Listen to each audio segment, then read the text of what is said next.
오늘 말씀을 보게 되면요, 어저께랑 이어갔고 또 그저께 이어갔고 또 오늘 말씀도 어떻게 보면 힘든 말씀도 있겠지만 제가 되신 대로 쉽게 설명하는 시간을 갖겠습니다.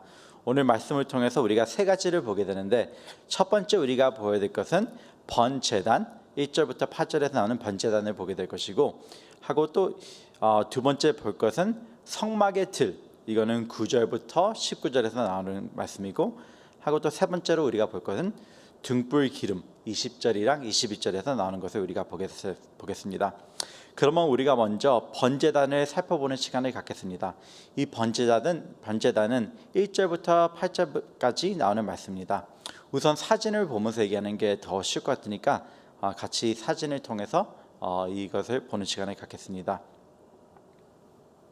이 첫 번째 사진을 보게 되면요, 이제 우리가 알게 될 것은, 이제 성전막을 들어가자마자 우리가 맨 처음에 보게 될 것은 번제단이라는 것을 우리가 알 수 있습니다.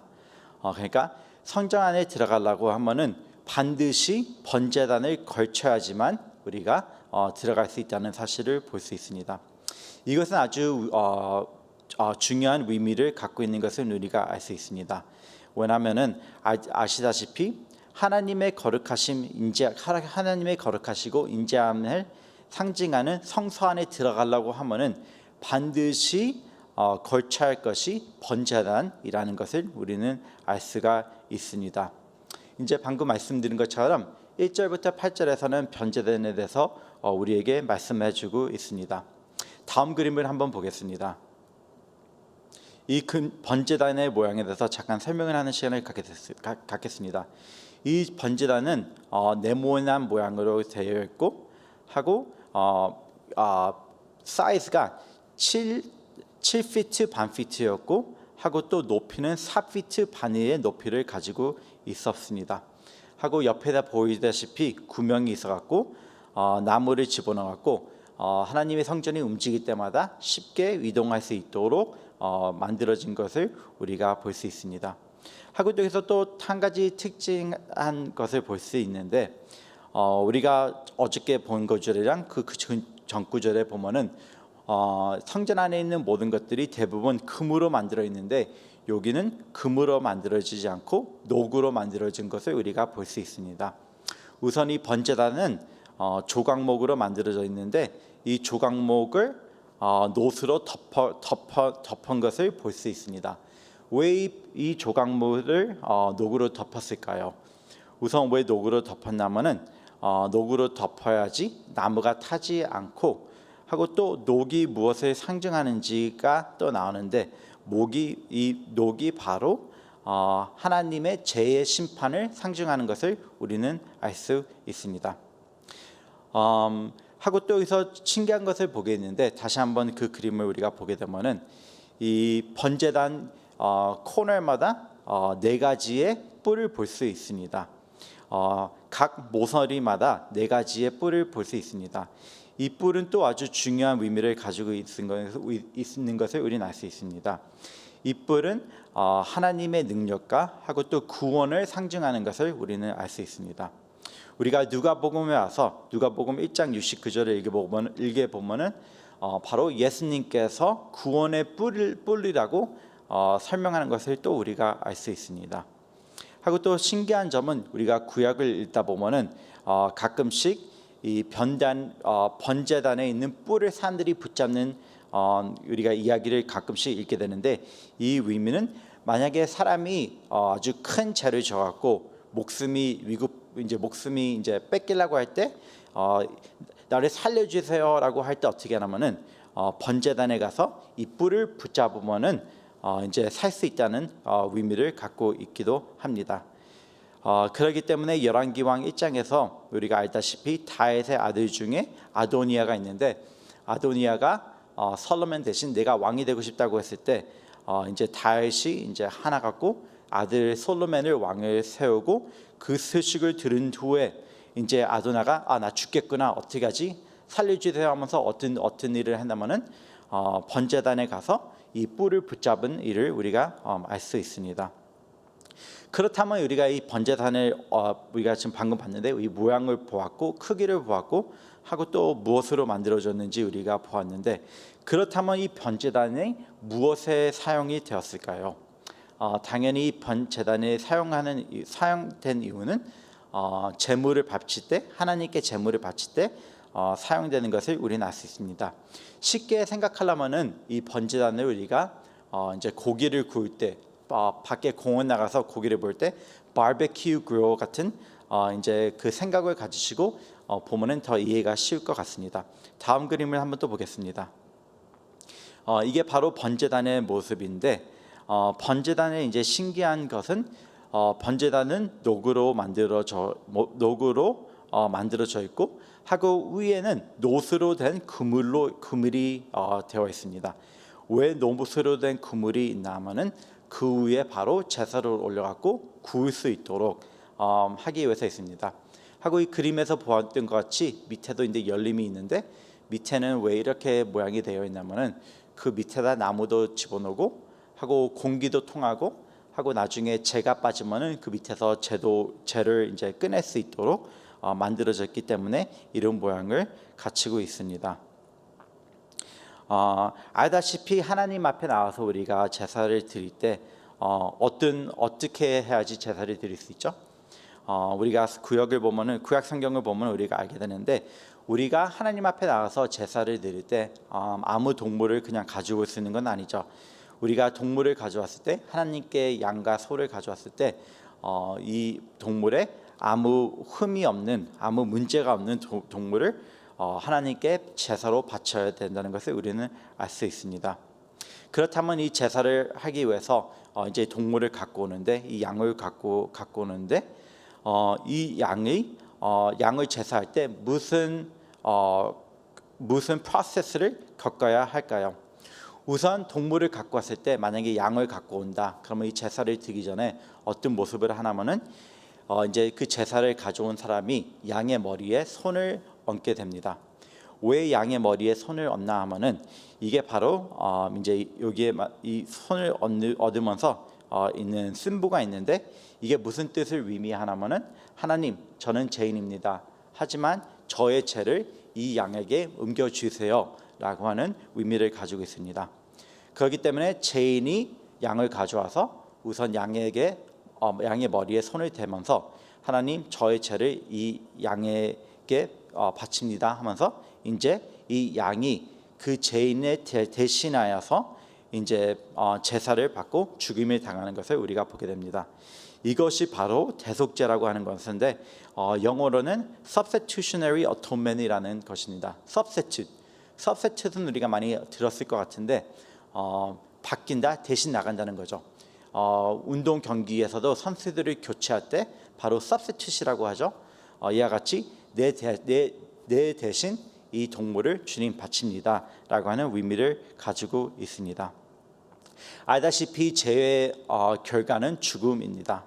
그렇기 때문에 우리는 죄를 졌기 때문에 우리는 죽어야 하는데 하나님 저 대신 이 동물을 바칩니다라고 하는 뜻을 가지고 있습니다. 그렇다면 한번 생각을 해보세요. 우리가 구약 시대에 살았는데 우리가 죄를 져갖고 동물을 이제 번제단 앞에 이제 가져온다고 한번 생각을 하는 시간을 한번 생각해 보면 좋을 것 같습니다. 우선 이 동물을 가져왔을 때 동물을 어디다 묻냐면은 번제단에 있는 그 뿔에다가 이제 그 동물을 묶은 다음에 제사장이 동물의 피를 뺍니다. 동물의 피를 뺀 후에 그 피를 가지고 나서 이제 제단에다가 그 뿔을 뿌리는 것을 보게 됩니다. 근데 한번 생각해 보세요. 죄인으로서 하나님께 제사를 바치는데 제사장이 앞에서 그 동물을 죽이고 풀을 뿌리면은 무슨 생각을 할까요? 아마 저 같으면 이런 생각을 할 거예요. 내가 죽어야 하는데 나 대신 이 불쌍한 약이 죽구나 라고 하면서 아마 회개하는 시간도 가졌을 거고 하고 또 감사하는 시간도 아마도 가졌을 거예요. 하고 계속 나가서 이제 제사장이 그 동물을 이제 번제단에 바치기 전에 이제 동물을 자르겠죠. 이제 양 털도 이제 바꾸고 이제 몸도 이제 토막토막 내면서 바치는 모습을 이제 하는 것을 우리는 알 수 있습니다. 근데 한번 또 생각해 보면은 제사장께서 이제 그 양을 반으로 자르고 배를 자르고 머리를 자를 때 이 제물을 가져온 사람은 무슨 생각을 했을까요? 아마도 이런 생각을 했을 것 같습니다. 제사장이 이 양의 배를 자르면은 생각한 게, 그 배를 자르는 모습을 보면서 생각한 게, 하나님 죄송합니다. 제가 하나님 제 마음으로 죄를 졌는데 저 대신 이 양이 저를 위해서 죽네요. 하고 또 머리를 자를 때는 하나님 아버지 죄송합니다. 제가 머리로서 죄를 졌는데 저 대신 이 양이 죽네요. 하고 또 다리를 자를 때는 하나님 아버지 죄송합니다. 제가 가지 않을 곳을 가야 했는데 저의 죄를 위해서 이 양이 죽네요. 하고 또 손을 자를 때는, 팔을 자를 때는 하나님 제 손으로 죄를 졌는데 대신 이 양이 죽네요. 하고 또 눈을 자를 때는 하나님 제가 보지 않은 것을 봐야 됐는데 저 대신 이 양이 죽네요 라고 하면서 회개하는 시간을 가졌을 거고, 아마 또 감사하는 시간을 가졌을 거라고 저는 생각해 됩니다. 근데 여기서 우리가 소중한 이제 사실을 알 수 있는 건데, 아주 소중한 사실하고 또 원리는 예수 그리스도께서 우리를 위해서 양으로 오셨다는 사실입니다. 예수님께서 양으로 오셨고 우리 대신 예수님께서 십자가에 못 박혀 돌아가신 것을 우리는 알 수 있습니다. 우리가 죽어야 됐는데 예수님께서 우리 대신 돌아가신 것을 우리는 볼 수 있습니다. 또 한 번 사진을 보겠습니다. 이 사진을 보면은 아까 말씀드렸은 것 같이 성당에 들어갈 때 우리가 맨 처음에 들어가자마자 맞이하는 것은 번제단이라는 것은 우리는 알 수 있습니다. 그렇기 때문에 우리가 성서에 가기 전에, 제사장이 성서에 가기 전에 반드시 거쳐야 할 것은 번제단이라는 것을 알 수 있습니다. 우리가 하나님 앞에 나가기 전에 반드시 거쳐야 할 것은 우리의 죄의 문제이라는 사실입니다. 우리가 죄가 있으면은 하나님 앞에 나가지 못한다는 사실입니다. 그렇기 때문에 먼저 번제단에서 우리의 죄를 용서받고 우리는 가까이 나갈 수 있다는 것을 볼 수 있습니다. 이와 같이 예수님께서 똑같은 일을 하셨습니다. 우리가 하나님 앞에 못 나가지만 예수님께서 저희 죄를 위해서 십자가에 못 박혀 돌아가셨기 때문에 우리를 회복해 주신 것을, 우리를 구원해 주신 것을 우리는 알 수 있습니다. 이것이 바로 구원의 이제 복음의 이야기입니다. 우리는 죄인이지만 예수님께서 오셔갖고 저희 죄를 위해서 십자가에 못 박혀 돌아가시고 3일 만에 부활하셨다는 사실입니다. 근데 여기서 놀라운 것은 우리가 아무리 뭐를 알고 뭐를 하려고 해도 우리가 우리 스스로 죄를 용서받을 수 없다는 사실입니다. 우리가 할 수 있는 것은 아무것도 없지만 그 대신 예수님께서 저희를 위해서 모든 것을 이미 시작해서 하셨다는 사실입니다.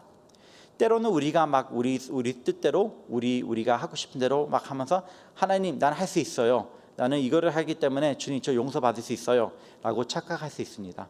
하지만 우리는 알아야 할 것은 우리는 오직 예수 그리스도를 통해서 우리의 죄를 용서받을 수 있다는 사실입니다. 제가 취미 중에 하나가 이제 집 청소하는 것을 제가 아주 좋아합니다.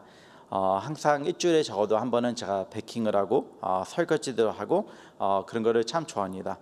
근데 제가 집 청소할 때 제가 좀 어떻게 보면 old fashion이라서 제가 청소할 때 그냥 필요한 거는 딱 두 가지 있는데, 첫 번째는 아주 좋은 바큐um 클리너를 있으면 좋고, 하고 또 두 번째는 아주 잘 닦이는 걸레가 있으면은 청소라는 것을 참 재밌게 즐겁게 합니다. 그 전에는 그래서 베이킹 클리너랑 하고 이제 행주만 있으면은 이제 온 집안을 청소했는데, 한 5개월 전부터 이제 딸이 태어나고 나서부터 이제 조금씩 변화가 되는 것을 저는 알게 됩니다. 때때로 가끔씩 이제 저희 딸 하원이가 잘 때 이제 당연히 기저귀를 차고 자는데, 어쩔 때 아침에 일어나게 보면은 이제 자다가 가끔씩 움직이니까 이제 딸의 옷을 보게 되면은 이제 기저귀가 흘려갖고 이제 어쩔 때는 오줌이랑 이제 변이 나와갖고 옷에 묻는 것을 우리가 가끔씩 발견하게 됩니다. 그래서 그 발견할 때마다 저는 그 옷을 가지고 이제 화장실에 가서 그냥 손으로 세게 밀면서 이제 그 스테인, 이제 그 묻었던 그거를 이제 빼는 것을 가끔씩 합니다. 근데 가끔씩 이제 그 묻었던 변과 이제 오줌을 닦으려고 할 때 굳었기 때문에 안 닦이는 것을 이제 가끔씩 경험할 때가 있습니다.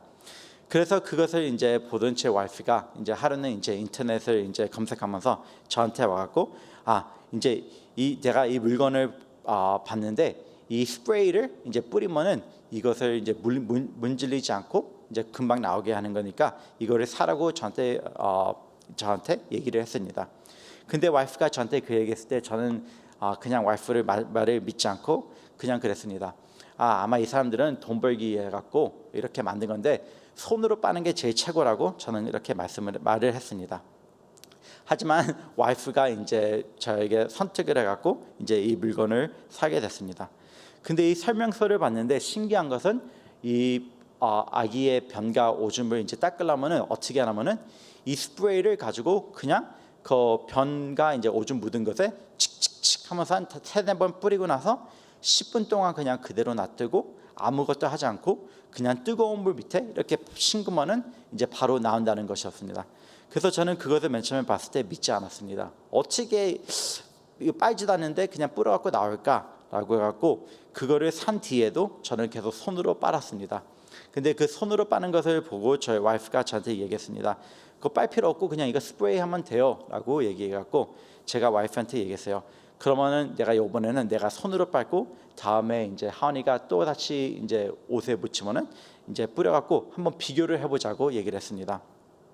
그래서 이제 다시 한번 저는 손으로 빨고 하고 며칠 뒤에 또 하은이가 이제 변과 오줌을 쌌을 때 와이프는 이제 와이프가 보여줄 차례였습니다. 그래서 와이프는 그냥 그 변과 오줌에 그냥 스프레이를 칙칙하고 방으로 다시 들어와서 10분 뒤에 와갖고 그것을 이제 뜨거운 물에 이제 헹궜는데 놀랍게도 그 모든 것이 빠진 것을 저는 봤습니다. 그래서 그것을 보면서 깨달은 게 있는데 진짜 우리 죄를 우리가 아무리 노력해서 닦으려고 해도 우리는 우리의 죄를 혼자서는 없앨 수 없다는 사실이었습니다. 아무리 우리가 혼자 노력하고 혼자 열심히 하려고 해도 우리의 죄는 우리 스스로 해결할 수 없습니다. 오직 예수님께서만이 우리의 죄를 해결할 수 있다는 사실입니다. 우리가 죄인 것을 인정하고 예수님을 영접할 때, 구세주를 영접할 때 우리의 죄는 해결될 수 있다는 사실입니다. 고맙게도 예수님께서는 우리들을 위해서 어린 양으로 오셨습니다. 그래서 이제 우리는 번제단에 나가서 매일 아니면은 1년에 한 번씩 가서 제사를 드릴 필요가 없게 되었습니다. 우리가 두 번째 보게 될 것은 이제 9절부터 19절에서 보는 것인데 성막의 들에 대해서 우리가 보게 됩니다. 다시 한번 그림을 보겠습니다. 이 그림을 보게 되면은 이제 어떻게 보면 또 쉽게 설명할 수 있는데 이 성막을 보게 되면은 직사각형 모양으로 만들어진 것을 보게 될 수 있습니다. 이 크기는 75피트와 150피트의 길이입니다. 또 여기서 우리가 또 중요한 것을 볼 수 있는 것은 입구는 단 한 군데의 입구가 있다는 사실입니다. 여러 군데의 입구가 있는 게 아니고 단 한 군데만 입구가 있다는 사실입니다. 이 성막 주위에는 누가 살았는지 혹시 아시나요? 이 성막 주위에는 12지파들이 이제 캠핑을 하고 있었던 것을 우리는 알 수 있습니다. 이 성막 주위에 12지파가 이렇게 나눠 있는데 그렇다면은 문이 여러 군데 있으면은 모든 사람들이 쉽게 들어올 수 있는데 왜 문이 하나밖에 없었을까요? 하고 또 이 문은 동쪽에만 있었는데 그 동쪽에 있었던 자리가 바로 유다 지파 사람들이 있었던 문입니다. 하고 또 여기서 또 재밌는 점은 알다시피 예수님께서 유다 지파에서 오셨다는 것을 우리는 알 수 있습니다. 또 다시 다음 그림을 보게 되면요, 이 성전의 이제 성막의 들의 문에 대해서 우리가 잠깐 보게 되는데 이 문을 보게 되면은 길이가 한 23피트부터 한 25피트의 길이가 되는 것을 우리는 알 수 있습니다. 하고 또 색깔이 중요한데 여기서 우리가 세 가지 색을 보게 됩니다. 청색을 보게 되고 자색을 보게 되고 하고 또 홍색을 보게 되는 것을 봅니다.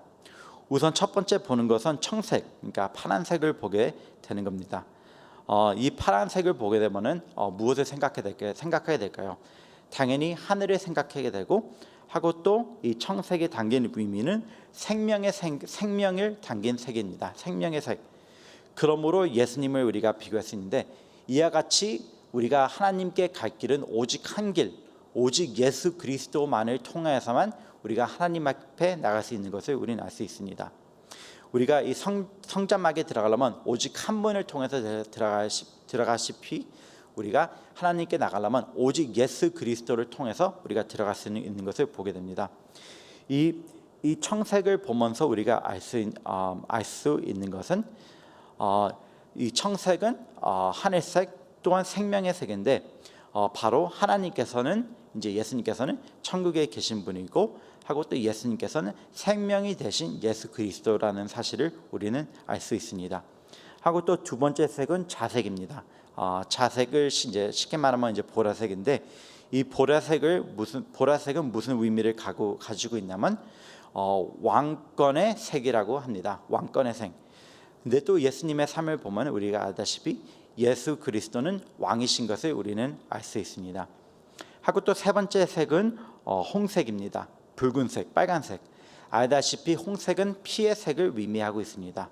이 피의 색은 예수님을 볼 때 우리는 예수님께서 고난의 예수님, 고난의 주님이란 것을 우리는 알 수 있습니다. 이 문을 봤을 때 우리는 이 문을 보면서 예수님을 떠오르게 하는 것을 우리는 알 수 있습니다. 성서에 들어가기 위해서는 오직 한 문을 통해서 들어가야 한다는 점을 우리는 볼 수 있습니다. 하지만 신기한 것은 이 문은 어떻게 보면 아주 작은 문이 아니고 되게 넓은 문입니다. 한 25피트, 한 22피트의 길이의 문이기 때문입니다. 이것은 무엇일까요? 많은 지파 사람들이 같이 들어올 수 있다는 문입니다. 이와 같이 예수님께로 우리가 하나님 앞에 나갈 때 오직 예수 그리스도를 통해서만 우리는 하나님께 나갈 수 있습니다. 예수님께서 말하기는 나는 문이라고 말씀하고 있습니다. 오직 예수님을 통해서 우리는 하나님께 나갈 수 있습니다. 하지만 예수님은 그 누구든지 자기 죄를 회개하고 예수님을 구주로 믿으면은 그 누구든지 그 많은 사람들을 한꺼번에 예수님께서는 welcome 하실 수 있다는 것을 우리는 알 수 있습니다. 또 다음 그림을 보겠습니다. 이제 성전 밖에 이제 텐트를 보게 되는데, 이 밖에 텐트를 보게면은 흰색 텐트로 하얀색 텐트로 이제 쭉 이제 쌓여 있는 것을 보게 됩니다. 이 하얀색을 보면서 하나님의 거룩하심을 볼 수 있고, 하고 이 텐트를 보면서 하나님의 보호하심을 우리는 볼 수 있습니다. 밖에서부터 이제 안에 있는 사람들을 이제 하나님께서 보호한다는 의미를 가지고 있고, 하고 또 한 가지의 의미를 갖고 있는데, 하나님을 믿는 사람들은 이제 세상과의 이제 구별된 삶을 살아야 된다는 것을 우리는 볼 수 있습니다. 우리는 거룩한 삶을 살아야 된다는 것을 보고 있습니다. 왜냐하면 우리는 어둠의 자녀가 아니고 빛의 자녀이기 때문입니다. 그렇다면 우리가 이제 마지막 포인트를 보게 됐는데, 우리가 짧게 이제 20절에서 21절에 보이는 것은 이제 등불 기름에 대해서 나오고 있습니다. 여기서 이제 하나님께서 이제 이스라엘 백성들에게 이제 말하고 있는데, 무엇을 말하고 있냐면은 이스라엘 자손들에게 감람으로 짠 순수한 기름을 가지고 등불을 비치라고 하는 것을 말하고 있습니다. 이 등불을 비칠 때 하나님께서 이스라엘 백성들에게 명령하는 것은 이 등불이 꺼지지 않게 항상 켜 있게 하라고 이제 명령하는 것을 보고 있습니다. 이와 같이 우리의 믿음 삶을 봤을 때 우리는 하나님 앞에 나갈 때 우리의 신앙의 불이, 믿음의 불이 꺼지지 않게 매일매일 점검해야 한다는 것을 우리는 볼 수 있습니다. 하고 또 여기서 말하는 이 기름은 무엇을 상징하고 있냐면 성령님을 상징하고 있습니다. 우리가 우리의 불을 안 꺼지고 꾸준히 태우게 하는 방법은 오직 한 방법입니다. 오직 성령님이 우리 안에 있으면은 우리의 신앙의 불이 꺼지지 않고 계속해서 이제 나간다는 사실입니다. 아시다시피 우리는 하나님의 자녀로서 우리는 빛의 자녀라는 것을 잊지 않았으면 합니다. 우리가 빛의 자녀로서 우리가 하나님을 더욱더 섬기고 하나님을 더욱더 밝히는 성도님들과 저희가 되는 하루가 됐으면 합니다. 오늘 이 말씀을 보면서 다시 한번 짧게 우리가 묵상하는 시간을 갖겠습니다. 우리가 알아야 할 것은 우리는 오직 예수 그리스도를 통해서만 하나님 앞에 나올 수 있다는 사실입니다. 하고 구약 시대에는 번제단에 이제 제물을 바쳐야 되는데 이제 우리는 감사하게도 예수 그리스도께서 once and for all 이제 우리들의 제사가 되시기 때문에 우리는 그럴 필요가 없습니다. 하지만 혹시 오늘 말씀을 듣는 분 중에서 예수 그리스도를 자기 구세주로 영접하지 않으신 분이 있다면은 이 시간에 바로 예수님을 영접하는 시간을 가졌으면 합니다. 하고 또 우리 안에 있는 성령님을 높여드리고 우리의 신앙의 불이 믿음의 불이 안 꺼지지 않도록 하는 저희 삶을 살았으면 합니다. 다 같이 기도하는 시간을 갖겠습니다.